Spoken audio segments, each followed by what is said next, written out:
Hello viewers, this is Role Model Africa and this is an exclusive one-on-one session with multiple award-winning banker and entrepreneur, Mr. Prince Kofi Amoabeng. This show is going to be moderated by mentoring activist Samuel Ajimang Prempe. Come on with us.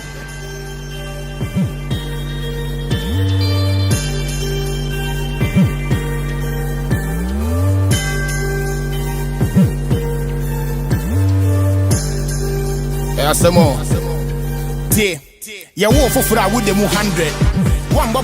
Role Model Africa, a mentoring platform that advocates on the essential benefits of mentorship.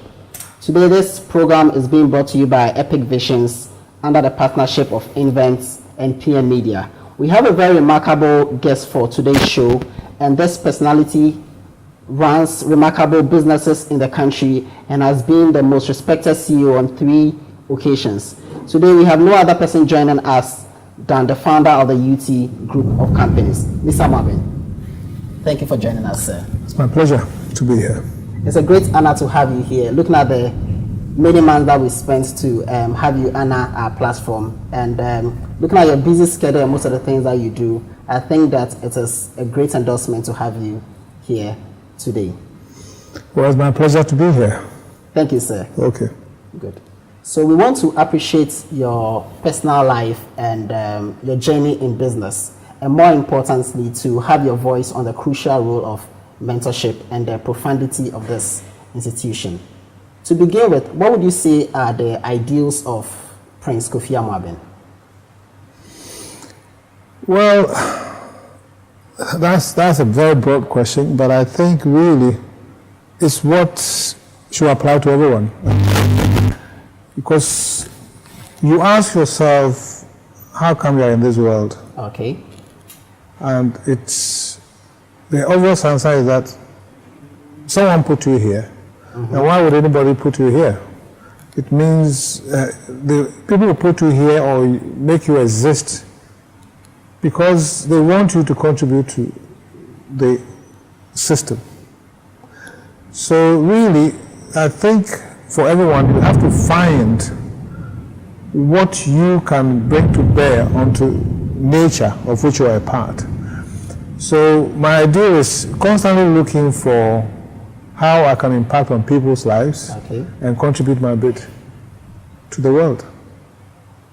UT Bank, can we say, is the flagship of businesses that you have? It's the one that is most known because we started as a financial service institution. Those days, Unique Trust Financial Services, which metamorphosed into UT Financial Services, and then UT Financial Services acquired BPI Bank, and we remodeled it to UT Bank. So it's more known, and in all aspects, the flagship of the UT Group of Companies. Okay. Having handed over as CEO, what are your expectations for the company in the space of 10 years? For the bank, I expect that they will get their act together and expand, maybe have a few more branches, but not necessarily, and look at going Pan-African if it's possible. But everything is possible. It means either we get into some mergers and acquisitions, but that will require a lot of funding. But that is our hope. So when you give a thought to handing over the bank, how was the process like? For me, it was straightforward. I mean, I'm someone who believes in systems and institutions. And since we have it in this country that at the age of 60, you have to go on pension.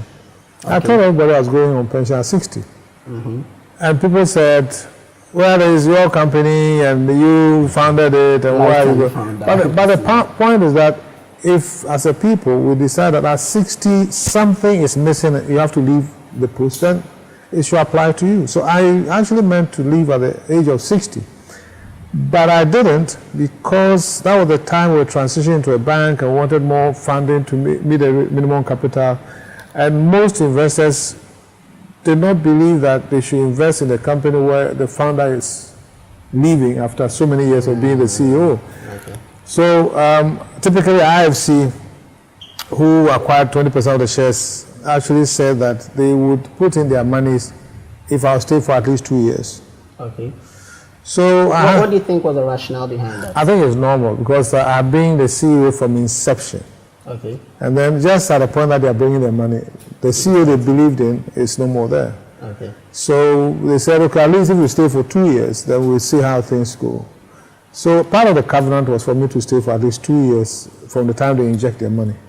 So I couldn't leave at 60 because I had to stay. The company needed additional money, so I had to stay, get the monies, and try to continue with growing the company.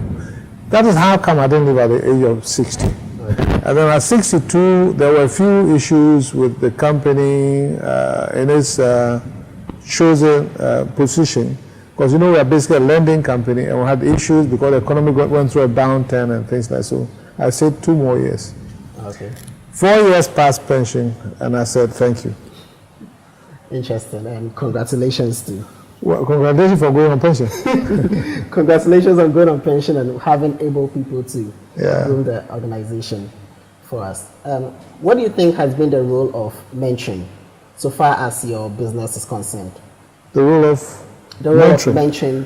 I think one thing. The current CEO is Mr. Stephen Entry. Yeah, I'm sure yes, me. Did you directly mentor him? Not directly, but I worked with him for about 8 months before I handed over to him. Now, to get back to your question about mentoring, I think as you grow an institution, you are the number one staff. As the CEO, everybody's looking up to you. And when you start growing the company, you are the systems. You set the values. And you set the behaviors and attitudes and everything of the whole company. So you behave and act as you want the other staff to behave and act. Okay. And that, for me, is the greatest part or the greatest mentor you can give to your people. You see, in Africa especially, because of our cultures, when you build a company, you become like the chief of the company. So you are not supposed to be challenged. You're supposed to be different. The company is for you, so you decide to do whatever you want with the company. Was that how you run it? But it's very, very wrong. Okay. That is exactly what you should not do. You form a company, you employ people, you are supposed to take, in our case, take depositors' monies, give loans to clients, pay taxes to the government. So that company that you formed is not for you. That is what most people should understand. That you form a company, you are the promoter, you probably heard it, but the company is not for you. There are a lot of stakeholders. You have your staff who are working every day to create sustainability and generate profit and so on and so forth. They own a part of the company. You have your investors, you have your clients that you have to sustain and let them keep coming for the company to be sustainable. You have the government who has made it possible by way of security and roads and whatever you have to pay taxes for. So even though you create the company, it is not for you. And you should learn to subordinate yourself to the company you've created. And it's difficult for Africans to understand that.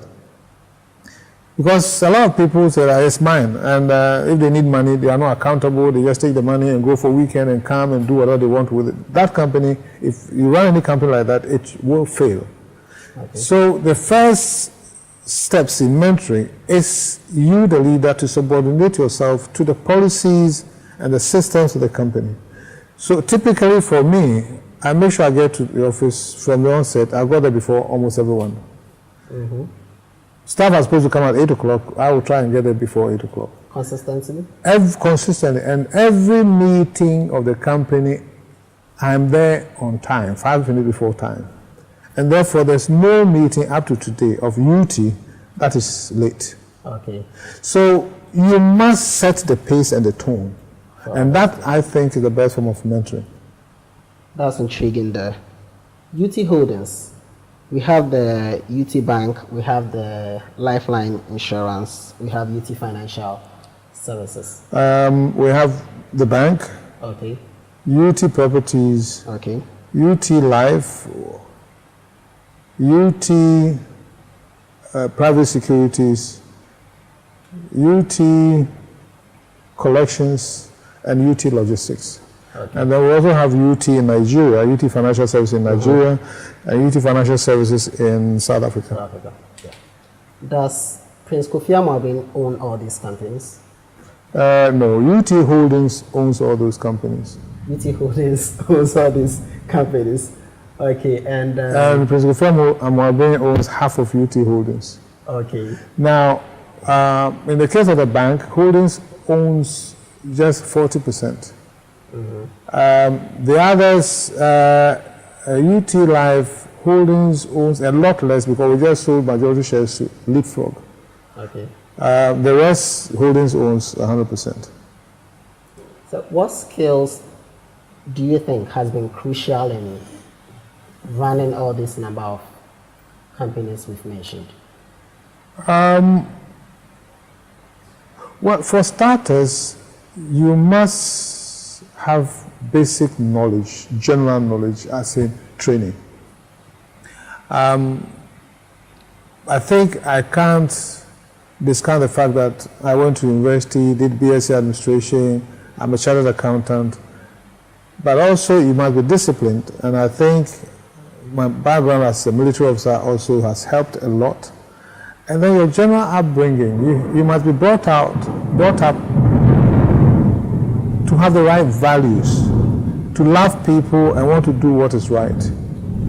And then you learn as you go along. If you don't have the right values, you might make money, but then you do not respect the people who help you to make the money. If you don't have the right knowledge, it gets to a point where you just don't have the capacity to handle it. And of course, you need the love for people generally, for them to stay with you and be straight with them and let them love what you do and want to do it with you. Okay. Okay. You just made mention of your academic education. Then you mentioned military. Discipline. Yeah. Yeah, but right after discipline, you did mention military. Do you relate it to it? Of course I do, because keeping to time, respecting people, a lot of it comes from the military. That's what military training is about. You know that your life depends on the other person. You are responsible for your soldiers, and you just have to be disciplined. I mean, go to the training and keeping time and all sort of things. It requires a lot of discipline. So, why did you leave the military? I left because I had to leave, because the military had changed. I joined the military in 1975, and in 1979 there was the first revolution. I was not in the country, I was in London on course. Did you run away? No, I was in London, I was on a course, and then the revolution took place. And I did not understand, I did not see how it was possible. Okay. So I decided not to even come back to Ghana. I couldn't see how other ranks and junior officers can take over and kill some generals and imprison other senior officers. I couldn't imagine it. Yeah. And for me, at best, it was a very bad mutiny. But it meant they also had control of the country, and it was too difficult for me to fathom. So I said I wasn't coming back. But then 3 months they handed over to civilian government, if you have your history right. So when I finished the course, I said, well, the mess is over, so I might as well go back. So I came back, and the army had changed completely. It was nothing near the army that I left behind. Okay. But change for the better. Change for the worse. Change for indiscipline. Right? It was worse than a Boy Scout. And things have been run down. But when I came, I had hoped that, it could be rebuilt. Okay. So through 1980, 81, yeah, maybe things were coming back slowly. Then there was another revolution, December 81. Okay. About how old were you? 81, I was 29. 29. And how old were you when you joined the military? 23. Was it? Did you join on your own will? I joined on my own will. I applied and joined the army. Okay. You know, so when the second revolution came, end of 81, and they started with formation of defense, civil committee for the defense of the revolution, PDCs, and all sort of things. Okay. And I said, no, this is nothing like anything I want to be a part of. Yeah. So I left in 82. So that is why I left the army. I left the army because of the way things were usurped, and there was disorder, and certainly you can't have any military institution where other ranks or junior officers are better than or better positioned than senior officers. I mean, really, it doesn't happen. So that's why I left. Was it in 82 that we had famine in the country?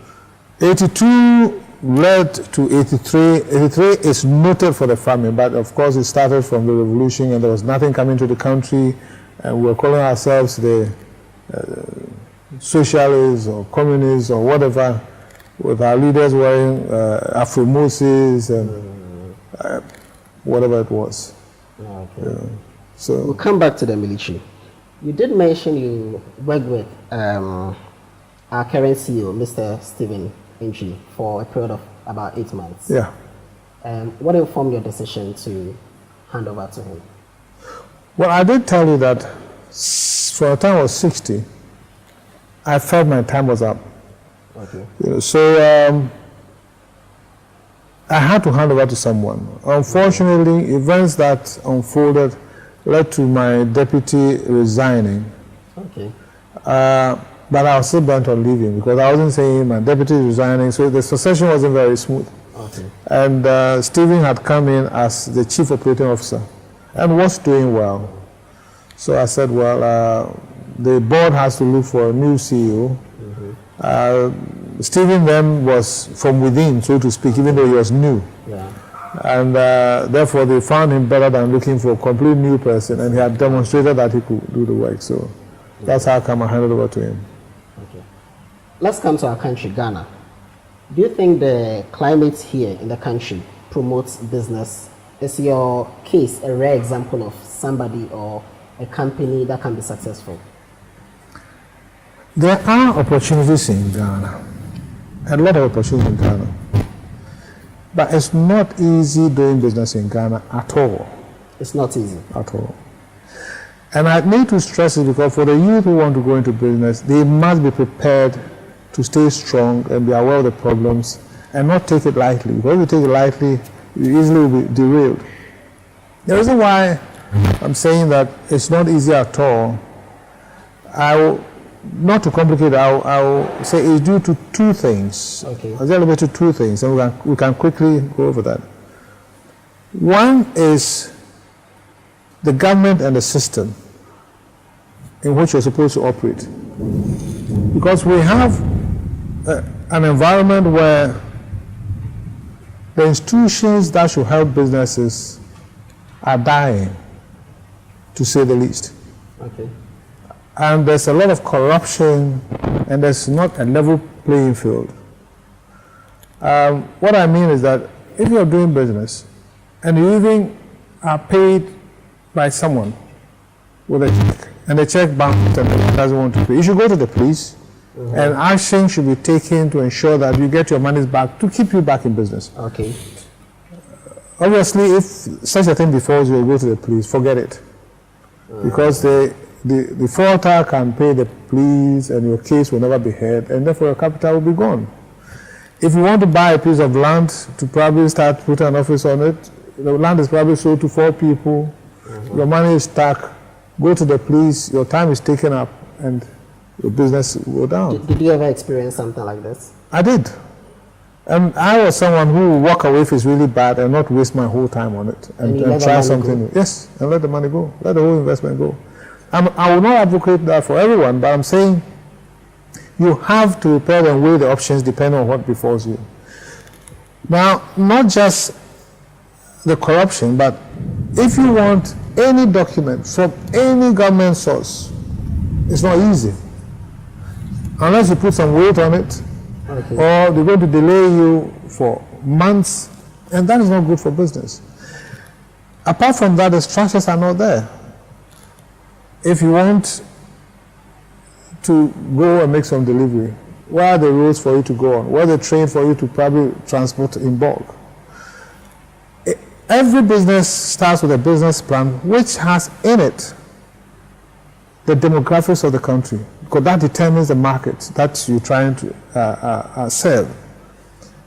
And for example, I go to my village every weekend, and when I take visitors there, they find the environment, the greenery and everything, they're really interested. They say, this is a nice place, and I'm in Kukwantumi. And they say, oh, what's the population of Kukwantumi? I'm always embarrassed when they ask me that question. I don't have a clue. Okay. But that is the first question any businessman will ask you if they want to do business in that area, because they want to see the size of the market. So all these things that are absent, these are things that the government should provide, that should be there in the environment, are not there. So it makes business very difficult. The second thing, and I said two things, is the Ghanaian himself, the individual who is running the business. To start off with, the training that we get from our homes makes us docile, timid. We can't ask for our rights. We can't challenge authority. We fear authority. And we are easily controlled by anything that we perceive to be influential or authority. Okay. So what happens is that in most cases, people start their businesses, and the person who employs staff for them is probably their pastor or the elder in the home or some chief somewhere. They only can say, take your brother, take your cousin. And isn't that good? Doesn't it help to provide employment for the family? No. The best person fitted for the job should be put in the job, because he or she can deliver for others, for the business to grow, for others to get a chance. Not your relation, never. And I've had situations where I had to sack my brother, I had to sack my cousin, and said, get out of here, let me get better people to put in business. But of course, it brings the wrath of the family members that you are employing outsiders when your own blood is there. But it's absolute rubbish. If your brother or your relation is almost there, has the basic qualification and is prepared to work, that's different. Okay. But when you find that invariably because you are the uncle or the brother, they want undue privileges, but you are running an outfit and should treat everybody the same. And because of this upbringing and culture and attitude of Africans generally, and typically Ghanaians, you find that businesses suffer. Because you employ a relative or somebody recommended by the pastor, and you want to sack this person because they've contravened the policy of the company, they come back to beg for the person. So you're stuck with the wrong people. So, and you find that because of our culture, I've had people that we're trying to help, and they close their shop and go for funerals for 2 weeks. Why would you want to leave a business you're building and go for a funeral for 2 weeks? So it requires discipline which makes you different, and you have to be disciplined to afford, because it comes with a lot of criticism. And for example, it's funny that in your intro you said I've been most respected CEO 3 times. When I started, I was the most hated CEO. Really? Because people didn't like how I would go after defaulters. Okay. How I was strict and would not employ friends and relations. So I was hated until they found the yield from my activities and realized that, look at what these guys have built. Let me come here. Was it because of your military background? Because generally banks and financial institutions are not known for that. Yeah, call it military background, but what is right, and what is wrong. People have trusted you. Was it that was doing that for you? Or you no, I did it myself. I went to people's homes after 12 midnight. I mean, if you go to the police, what are they supposed to do? I mean, you can't use the police to chase your debts. Okay. So I went myself, I went with my team, I trained them what to do, and we went to people's homes after 12 midnight if we couldn't find them. Yeah. You know, but the point is that, and people ask me, and I don't even understand why they can't understand simple things. People have trusted me to give me their lifetime savings. And I have actually trusted people and loved them enough to give them money. And the relationship with my clients starts when we have given them money. Now, when you're giving them people's monies and they don't want to pay, they don't want to come and discuss it, what do they expect of me? To go and tell the investors that your monies went and they haven't come? Okay. And I will sacrifice my time to go after them to make sure they pay the monies. And the interesting thing is that Ghanaians tend to sympathize with the crooks and not me. The good person who has given money, who doesn't have to sleep and have to go and chase that money, I don't have any sympathies. But rather the sympathies went to the crook. But the point is, what is right and what is wrong. That's why I say you have to be disciplined to afford. These things don't have to get to you. You have to think about sustaining the business and making sure that you protect the person's monies and you're able to keep your staff and grow the business. And that is the fact. And you shouldn't let anything deter you out of it. But you have too much of that in Ghana. So, to answer your question, two things: the difficulty from government, institutions, structures, environment and things, and our own innate behaviors and cultures and things which pull us away. And these things are the pull factors and will not ensure that you progress. Okay. So this is Role Model Africa, and we have a very wonderful guest here, Mr. Prince Kofi Amoabeng. He shared a lot of insights on his journey in business, and we've appreciated his military background. We've appreciated how he deals with business, and he has some more to share with us. Kindly stay tuned and enjoy this. So, when young graduates are out of school, would it be your advice for them to, if they want to go into entrepreneurship, to start their own businesses? It's a tough question. If you can find a job, get a job. Because you see, you need to serve and see how institutions are run and the pieces come together, so that when you start your own, you've learned a lot, and then you can expect that people will serve you.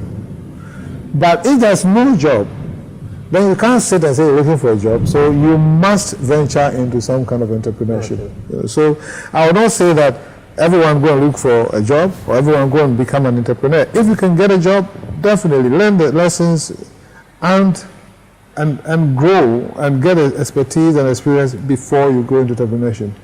At times, some people have the opportunity, or they have an idea right from school. The fear there is that I know for sure that the first business that you start, in 95% of the cases, that's not what you're going to do. Yeah. So start, take the risk, learn about the business, let it collapse, give it your best shot, try again. So that is why I like the young worker term, keep working. The thing is, start small. Okay. If you dream of starting big, you always be frustrated. And it's natural for you to think of starting small. Nature does everything from small to big. We are born very little, crawl, start to walk, run, and grow to become big. Even the forest is supposed to have started with one seed. Okay. So when you want to start a business, start small, because if it should collapse, then you're not going to be hurt much. You're not going to hurt a lot of people, as in investors and people who have put their faith behind you. So personally, if anybody comes to me with a huge project, he needs $1 million or even 100,000 to start something, I'll tell him, I don't think you're on the right. I don't want to risk my 100,000 and lose it. So I don't know where you're going to get it from. But if you said, listen, I started this on a very small scale, and this is how it's turning out, and looking at it, if I should step it up to this level, it's going to probably let me break even and start making some monies, employ 1 or 2 people and things like that. Yeah. I know that you are making sacrifices, and you've tested it.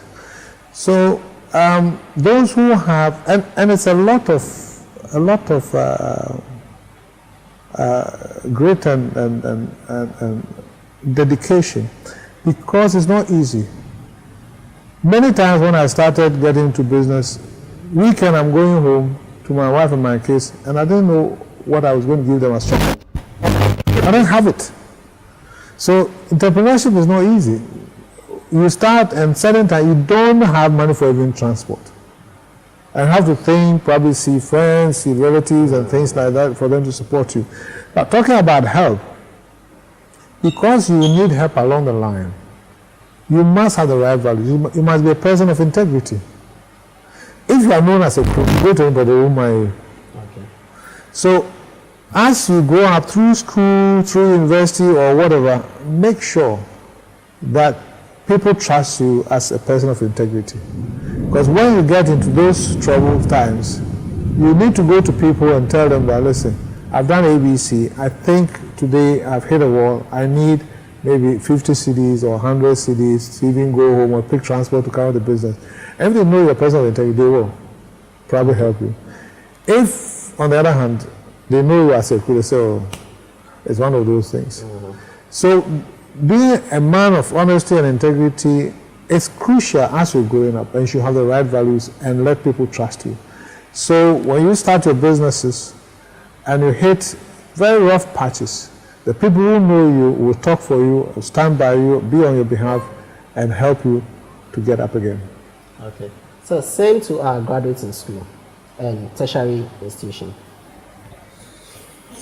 Can students in school, when we come out of school, can they do better when we have mentors training or grooming them aside the normal lecturing system that we have?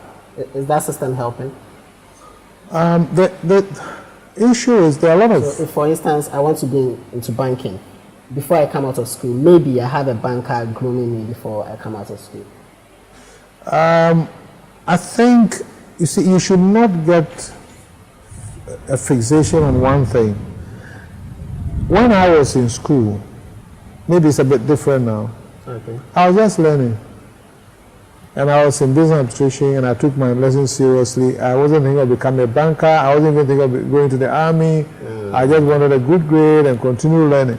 But now I think you need to sort of look at it as a bit of some perspective to see that this is what I want to do. But life is quite volatile and things move. It's quite fluid. So you find that the people who did engineering probably end up being bankers, people who did arts end up being something else and things. So you should be an all-rounder so that when the opportunities come, you can easily switch or do some additional courses and move on. So mentorship, yes, but the reason why I don't want to say go for mentorship is people come to me and they said, you are my mentor. I said, okay, no problem. I wouldn't have the time with my numerous, I mean, you know what we went through before we got this bill. To sit with you and say, okay, mentor and mentee, we are having a chat. Okay. I have a lot of people who are supposed to be my mentees, but I even feel ashamed when they say, oh, you're my mentor, and things, because I can't have the time. Okay. What I think you should do, if you get someone who understands, and I wouldn't mind if at every so often, one of the mentees should just shoot a straightforward question and say, if you are in this position, what do you do? Okay. I can go back, pick a call, or send an email back and say, give me a bit more information on this, and give some advice. But otherwise, what they could do is listen to a lot of these mentorship programs, like what you're doing now, attend mentorship lectures and things like that, and pick a few things and ask questions and build it. But to get a mentor who is going to sit with you and tell you what to do, that's quite difficult. But when you start a business, what you could do too, you could get someone who is a bit advanced in the business to serve on your board. Okay. Then to get to serve on your board, definitely it means they hold your hand and the company's hand and build a company, and because there are better experiences, you get the mentorship. Okay. Okay. I think that's a very, very interesting one there. So that's a nice jeans there. It's cheap though. Okay. But the point is when people think you've made it, even if we're well, they say, hey, it's top quality. Okay. Are you a young man? Yeah, very young. So Johnny Walker. I'm a very young man, but if you relate to the years I was telling you and things like, you realize that if you look at my passport, I'm not a young man. Okay. But I believe I'm very young. Oh, okay. Because you seem to be engaged in a number of useful activities. Yeah. One time I listened to an interview of you on radio, and Sarkodie phoned in, and you interacted more casually, and he did a song on an album that was coming. Yeah. Somebody your age, why do you like music for us, the young people? Let me put it simply. Shouldn't you be doing high life? I love high life, but let me put it simply. When you grow, you die. So why should you be gravitating towards death? So when you are young, you are not yet about to die. So really, and I love young people, and I think I want to impact their lives because the future is for them. Okay. You know, and Sarkodie is my personal friend, and we share good moments together. I have other young people who are my friends, and I don't see age difference when I'm sitting with someone. I don't see it at all. If I'm with my kids or younger friends, I see two human beings. I don't see an older person, a younger person. I don't. Okay, yeah. So why should somebody take his money and come and invest in UT? Well, why shouldn't they? Not everyone is a business person. Not everyone can earn a return on their monies. And I think we've demonstrated with time that we care about investors' monies, and we try to work hard to pay them good return on it. So it depends what kind of investment you want to make. And we're quite honest about it, and we're quite fair. And we tell you the options that you have, whether it's savings or fixed deposits or treasury plus or whatever it is. And you have to shape your investment with what you want. For example, if somebody is a pensioner, the kind of investment he wants is very different from somebody who's young. Because the pensioner probably wants to put the money there and get some monthly return to live on. A young person probably is going for stocks or something like that because he wants to see capital appreciation over long term. So we give that advice to make sure people get the best benefit from their investment. Okay. So in business, Mr. Amoabeng is more like a superstar, a superhero who has achieved so many amazing things. And it becomes challenging to imagine that a real human being in Ghana could do most of these things. We want to find out if he has a personal life and how he has his leisures. Well, I am a bit of a workaholic. If something has to be done, it has to be done. And typically I wake up in the morning, go to work, come back in the evening, watch TV, have dinner, go to bed. Weekends, I normally go to my village and play some ball, relax, swim, be with friends, play music, dance, and come back Sunday night or Monday morning, and the routine continues. So that's what I've been doing for the past so many years. I think currently saying that I'm semi-retired, I'm now trying to find new things to do. I want to travel a bit, play more golf, and take it easy. Okay. But I don't think I can really take it easy and go on pension as not doing anything because it's too much for us to do. Some of the companies are still new and young, and I will have to be around to help the holding company to groom them and to bring them up. So there's a lot that I can do. It depends on how I position myself. I probably wouldn't have asked this, but is there another area you haven't been successful in?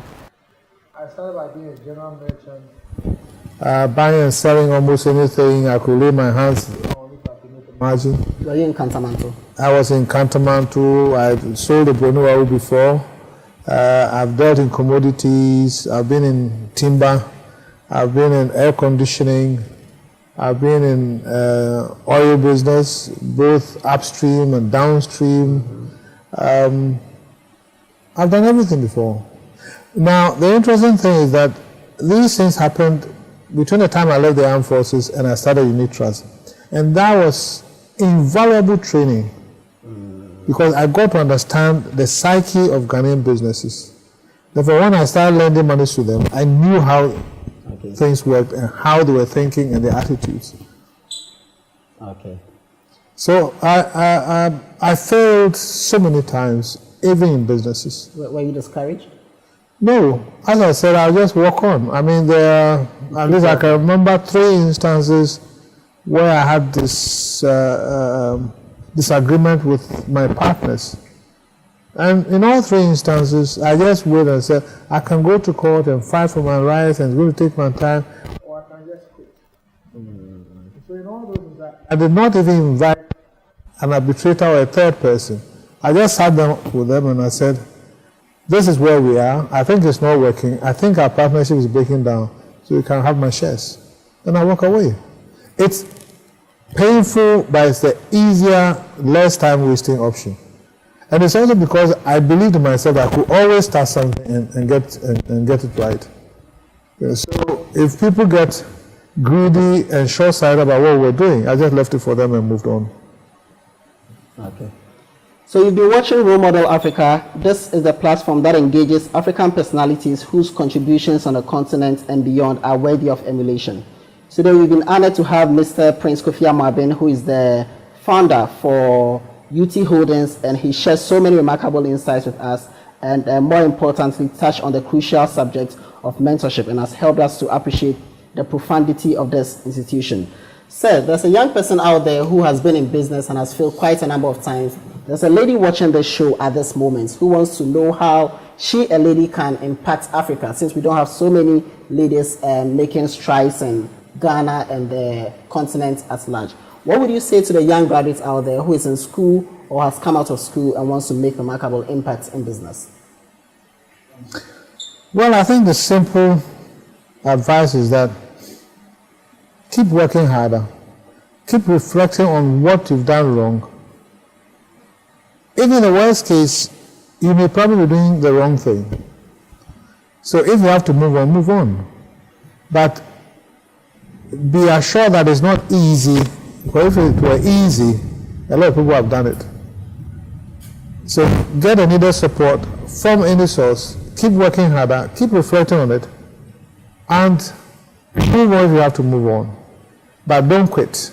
Keep working.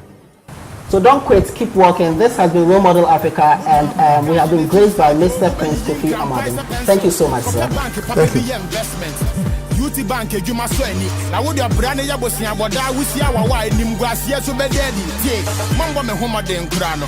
I braboned the Mekemu 80. But the tons are